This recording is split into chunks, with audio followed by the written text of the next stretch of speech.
All right. Hi, everyone. Welcome to the Caroline D. Bradley Scholarship webinar, specifically for recommendation writers. We're just going to wait a couple more minutes for a few more people to join, and then we're going to go ahead and get started. So just hang tight. Thank you.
All right. Thank you, everyone, for joining us today. We are about to start our Caroline D. Bradley Scholarship Informational webinar. This webinar is going to be specifically about recommendations and recommendation writers. So we hope lots of you that are attending are recommendation writers looking for tips to help your candidate have the best possible recommendation for the scholarship. So here today, I am Ashley Pryor. I'm the Marketing and Communications Coordinator here at IEA, and I'm with Mallory Aldrich. She is the admissions coordinator for the scholarship. And say hi, Mallory. Hi, thanks for joining us. So just a couple of housekeeping things. You should be able to submit questions to the question and answer tab on your webinar, and we'll be answering those questions as we throughout the webinar. So please go ahead and submit. We'll take some breaks and get through those questions. We'll also be looking at the application itself to show parents and applicants how they should be entering their recommenders information so that they get the recommendation. And we'll just be going over some general tips and tricks. So if you do have a question, please go ahead and type it into that question and answer section, and we will address it as we go through the webinar. Thank you guys for joining us again. So I'm going to turn it over to Mallory. Thanks for joining us. I don't have a ton of slides, so we'll get through this pretty fast because I want to leave a lot of time for questions for you all, because I know that's probably the primary interest you're here. So just some general info on this. So please follow the instructions on the email you receive from the Institute of Educational Advancement. That's very important. And in a second, I'm going to go over what the instructions are per se to follow, but they will be very laid out on that email that you'll get on how we want you to submit your letter. Another important aspect is please make sure you have the time and know the applicant well enough to write the letter of recommendation. If you don't feel that you meet that you can meet the submission deadline, or you're not qualified to write about the applicant, just tell them so, because it only It only helps their application to have a strong letter of recommendation. And we don't want them to have a rush letter or not a letter at all submitted because they didn't have the time appropriate. So be honest in that letter and be honest with the person who's asking you. The letter should be no more than 1 page. And I know there's some confusion on that. It does not need to be 1 page double space. It can just be 1 page and have it be on letterhead. So there are 2 parts to the letter. Part A is general information, and that just goes over who you are and how you know the applicant. And then part B is the letter. So there are 2 parts that you'll fill out. So next slide.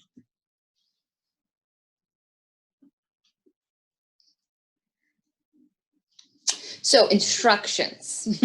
So you will receive an email from the Institute of Educational Advancement, and it will be from recommendations@educationaladvancement.org. The email will have a PDF copy of the general information form, as well as instructions on how to write the letter. The PDF should be fillable, so you can type on in the PDF, do a save as for you to respond back to us. But make sure you put that on the PDF and not on like a Word document or something like that. After you've finished filling out the general information form and after you've written the letter, it's important that you reply back to the original email that was sent to you with those attachments. And they can be as either Word documents or PDFs. Can't be a Google Doc. It won't work that way. So if you're using Google Docs, make sure you save as a PDF before you send it. But they need to be attachments to that original email. Failure to do so will, the last process will result in the letter not attaching to the applicant's account or application. So they may look like they don't have that letter. So it's really, really important, and we can't stress this enough, that you follow those directions on that original email. So what to address in the letter? We do give you these questions here, and this isn't the type of thing where you're going to write, Dear Scholarship Committee, 1, and then answer the question 2. These are just kind of suggestions of what we want to hear about in the letter. So however you're able to address these questions in the letter is fine, but it definitely should not be written out 1 answer, 2 answer. That's not what we're looking for. So again, really looking over these, and are you able to talk about the applicant in this way? If you don't think you're qualified or know the applicant well enough to answer these questions in a letter form, then that's where you would tell them that it wouldn't be appropriate for you to write the letter. So what are their strengths, areas of improvement that you see upon? How would you describe the applicant as a student or participate in your class or program? Because we know that some of you are extracurricular recommenders. So you might be a sports coach or a music instructor, something like that. So we know that you may not come from that academic lens. So please comment on the applicant's ability to get along with others, any leadership skills you see, and maturity that they have in your class and your program. You as either the teacher or the community members, coach, etc., see the applicant in a different way outside of their parents, outside of their friends, their peers. So we really want to see that in the letter. Do their grades or results in your program reflect their ability and effort? So I think that one's pretty self-explanatory of how they act in the results that they get in your class or program. So in relation to the academic work and participation, please comment on the applicant's motivation, attention span, ability to work alone as well as cooperatively. This is just to show how they do in class, in group efforts, things like that. How the applicant interacts with their peers, with adults, with you, just different things like that. Are their parents supportive of the efforts of the teachers and staff? Please explain. Are they encouraging of their student? Anything that you want to talk about that. And not mandatory, is there anything else in your experience that is relevant to the applicant's participation in our scholarship program?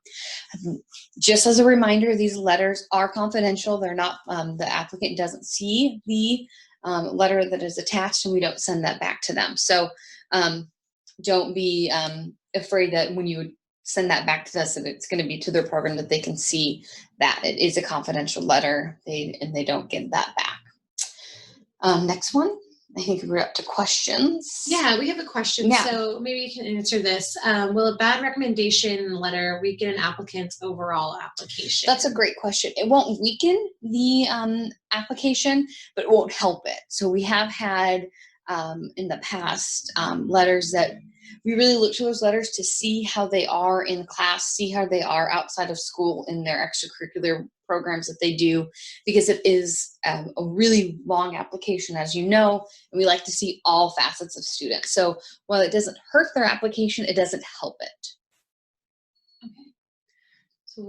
So now we're just kind of open to questions as general, if anyone has any. We don't have too many yet. So what we'll go ahead and do is we're going to show everyone on the webinar what this should look like when they submit an application. So we're going to share the screen over here for actual application portal.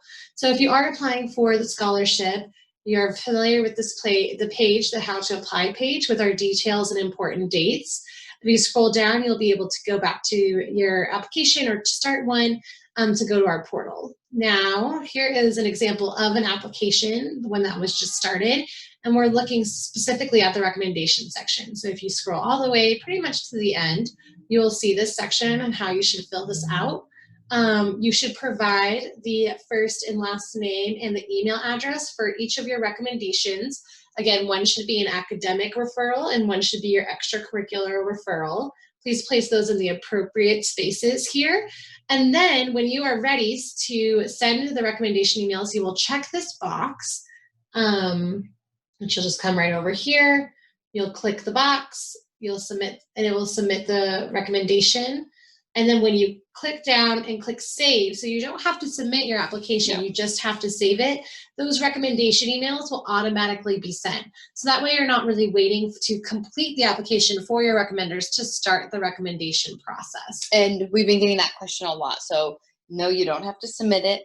And what is important, if you are listening to this and you are an applicant or a parent of an applicant, if you mess up the email address of your recommender, for example, don't go back in and try to change it and edit your application and click that button again, because if so, it will send the link again to the other recommender. They're connected, and that can get confusing. So if you need to change your recommender or you need to change the email address, that's when you will reach out to us and email us, and we will go in and do that on the back end. That way there's no confusion on on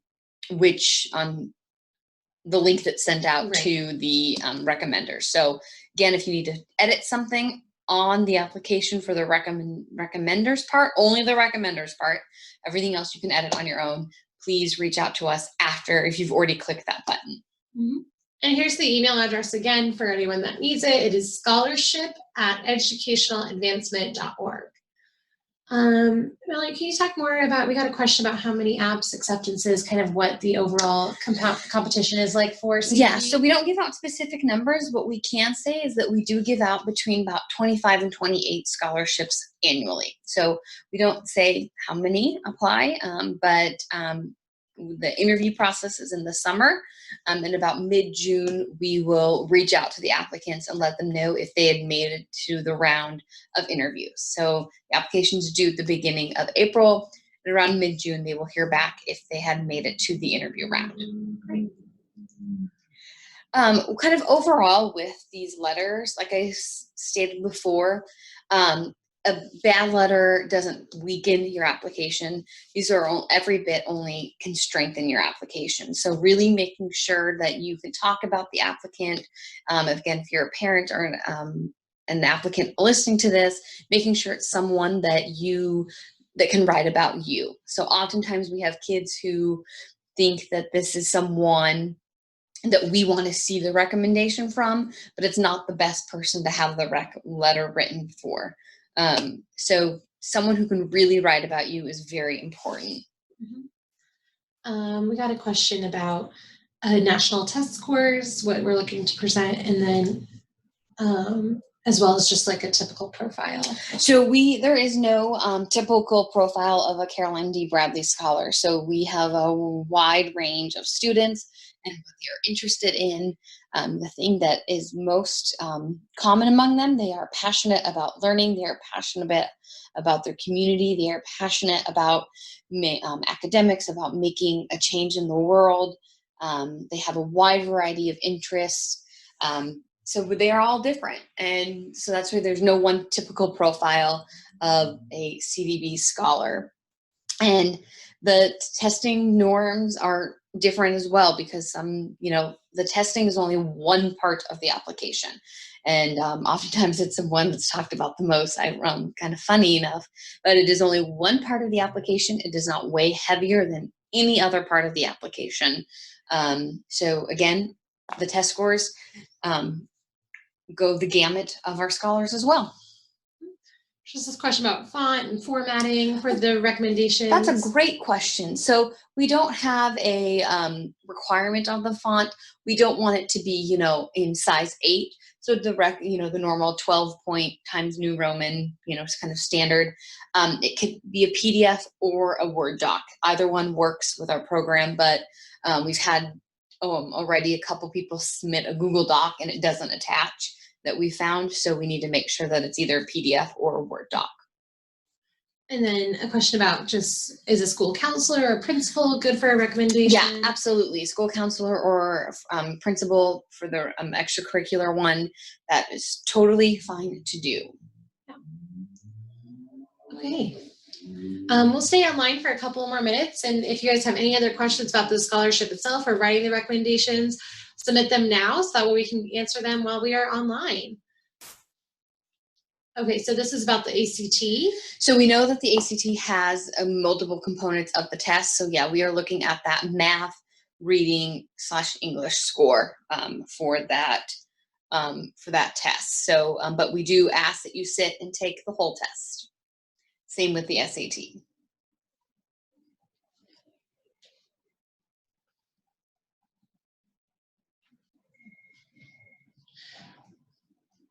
Just a question about how to know if their recommendations were accepted. So after the application is submitted, if a applicant is missing any component to the application, we as myself and Bonnie Raskin will reach out to the applicant and let them know that they're missing something and have an opportunity for them to submit that as well. So you will know if you don't hear from us that you're missing something, that everything was good and attached. And then yes, this webinar will be saved. So we have a recording being done of the webinar. We are going to upload it to our YouTube channel and it will be posted on our website and social media pages tomorrow morning. That way you can share it with your recommenders, you can share it with your applicants, and it kind of is a good guide for what to expect for those recommendation writers. And if the recommendation writers have questions about how they need to, if they're confused about the sending of the letter once they've completed it, they don't want to screw it up, please have them email us or call us at the office and we can talk them through that to make sure that it's sent right. This is different than in years past. We have a new program this year, and so we know that there might be some recommenders who've written recommendations before, so this is new for them. So if they have any questions, just to let us know and we will guide them. There's a question about, is it okay to show the letter to the applicant? Yeah, that's your choice if you want to show them that letter. And then there is a question about when you should be applying for the Caroline D. Bradley Scholarship. You need to apply when you're in the seventh grade, and that's a very hard requirement. Mm-hmm. So if you are not in the 7th grade, you are not eligible to apply. So would you rather? So that's a great question. We'd rather have the recommendation letter focus on the range of attributes of the student or specific story that amplifies what makes the student remarkable. That is up to you as a writer, as long as it answers those questions that we give you. However you want to write that letter is up to you. We, as a reader of the applications, we always love seeing something different come through. So, and a little change of pace. So that's an option as well. There's a question about the dates of the tests for the ACT and the SAT. So yes, that date for the April 4th date of the ACT is eligible for the scholarship. So what I'm going to show you on the screen is the testing information, which is also on our website. I'm going to pull that up so that way you guys can look at that information. It does give you all the dates that are eligible to take the test to be sure that you can still qualify for that. So if you're on our website, you'll go to the tab that says testing requirements. And here is that page here, testing requirements. It has all of the dates of the SAT and the ACT, as well as the information and cost for each of those tests. So it does look like that ACT April 4th test date will be fine because we'll be getting your scores directly from the College Board. Yes, so what is important with that April test date, yes, it is 3 days before the submission for the application, and we know that you won't be able to upload your scores to your application. That's fine. You'll submit your application as normal by April 7th. And we usually get those test scores back within a month of the test date, which is plenty of time for us before we move to that second part of the application reading process. So don't worry if you take that April 4th ACT test date, you're gonna be fine, but just make sure you submit your application by April 7th, so you can submit it without it. Yes, and up here we got another question about just the SAT or the ACT. One of the tests is required to be submitted with the application. Here's all the information of what we're looking for. So to be eligible, applicants should receive a score of 20 or higher in either math or reading on the ACT, and or receive a score of 500 or higher in either the math or critical reading on the SAT. So just take note of this, and all the information about signing up, the score codes is all on this page, which again can be found right here on the testing requirements section of the CDB program website. Here's a great question. What are some of the common mistakes you see from recommendation writers? So I think the most common mistake is when an applicant asks a recommender to write their letter because they think that that's who we want to see their letter from, and they don't know them well enough to write a strong letter. So what's very important is that you write a letter from someone who can really talk about the applicant and knows them well enough to write a strong letter. So I would say the most common mistake is someone thinking, oh, they're going to want to see this letter of recommendation from X, Y, and Z. And that's not what we're looking for. We're looking for someone who can really talk about them. Question about funding for this year? Yeah. And the transcripts, so this year, the transcripts part is a little bit different, and you will upload your transcripts yourself onto your application. Do not send them to us. You will get them from the school, and you will upload them to your application on your own.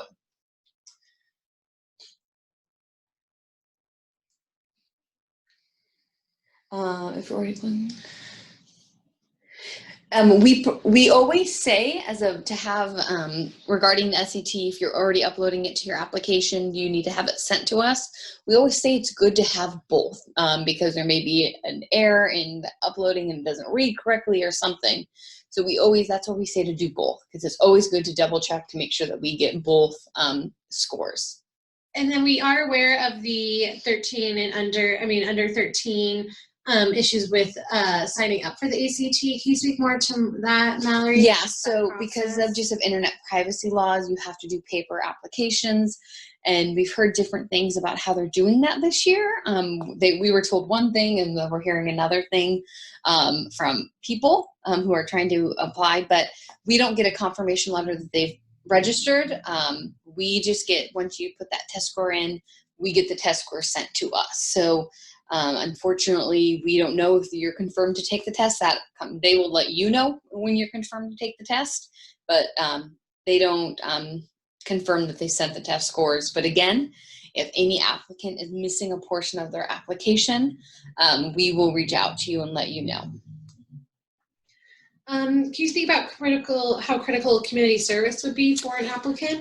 Again, it is one component of the application, and that's what we say to every part. And that is the beauty of such a really great portfolio-based application, is that not one thing is super heavily based. We obviously want it's a part of the application, so we want to hear about it, but it is, that does not weigh heavier than anything else.